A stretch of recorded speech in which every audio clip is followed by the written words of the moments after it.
This clip is called The Early Days at School. It's the fourth in a series of short video clips which follow a child with a disability's transition to school.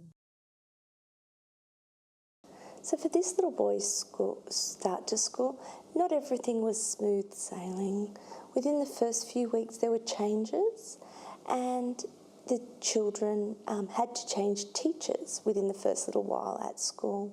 I phoned the teachers, spoke with them, arranged to come into the classroom and asked them how things were going. The teachers were somewhat concerned about how this child was going to be included in their classroom, and that was mostly around behavioural concerns and sensory needs.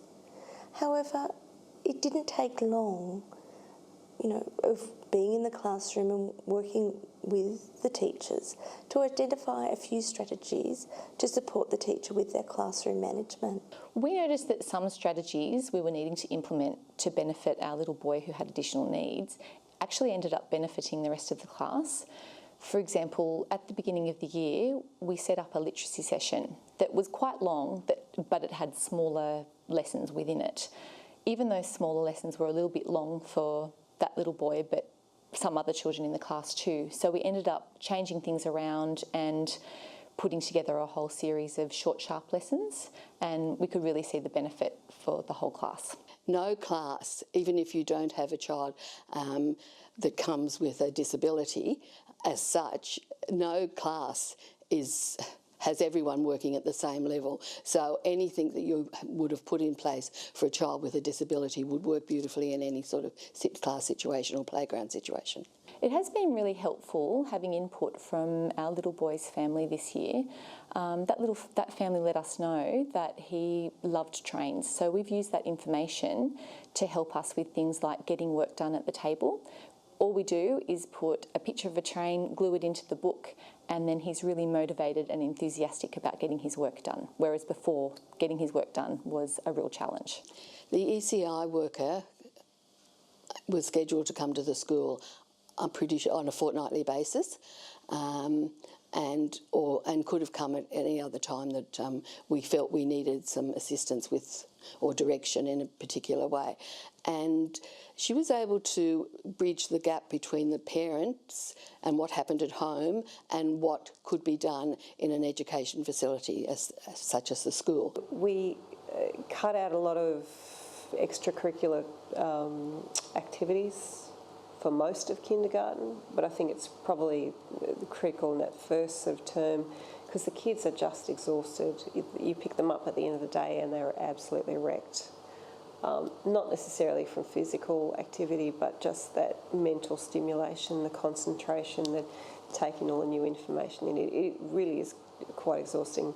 Academic skills are definitely not the most important when a child starts school. I think that it's much more important for a child to be able to have some independence at school for the small tasks like packing their lunchbox away or putting a note in their bag, zipping up their bag, being able to put their bag on their back and line up. Other really important skills, I think, are being able to socialise with other children, being able to communicate when something's not going your way. The things we started up in the sort of second half of the year were there's a basic sort of martial arts class that my child goes to, and maybe he's learning from it, maybe he's not, I don't really know. He really enjoys it and that he enjoys the physical side of it. I don't know that he's going to be a karate master or anything like that, but what's been really good is that interaction with other kids in an activity that's not school. I think the benefits for this child in a self-defence class have been the social setting that have given him a sense of inclusion, that have also been in familiar grounds such as the school. So he's interacting with children that he may have seen at the school but not necessarily played with, and this social setting lets him interact on a deeper level with them. Starting the class involves them acquiring a skill set over time, so they sort of inch away at developing that skill set. And with time, they start to change how they start to move around. Their gross motor skills change as they get into the rhythm of establishing the compliancy drills that we do in self-defence. We had a very big input from the family in terms of just assisting around the school, and so that this particular child was very aware that he was not just dropped at school and off went mum and dad. So yeah, I think it's great to get involved in the school, whether it's the P&C, whether it's helping out on the sausage sizzle, it's the school working bees, all of those things help you build relationships with the other parents, and that relates to how confident and comfortable your child is going to be at school. This little boy's transition to school has been really quite successful. You know, he has his needs, however he's got a really supportive family, a family that have great communication skills and are really able to work collaboratively. Having familiarised myself with the TTS website, I feel it has a lot of elements that would be of benefit to any child starting school.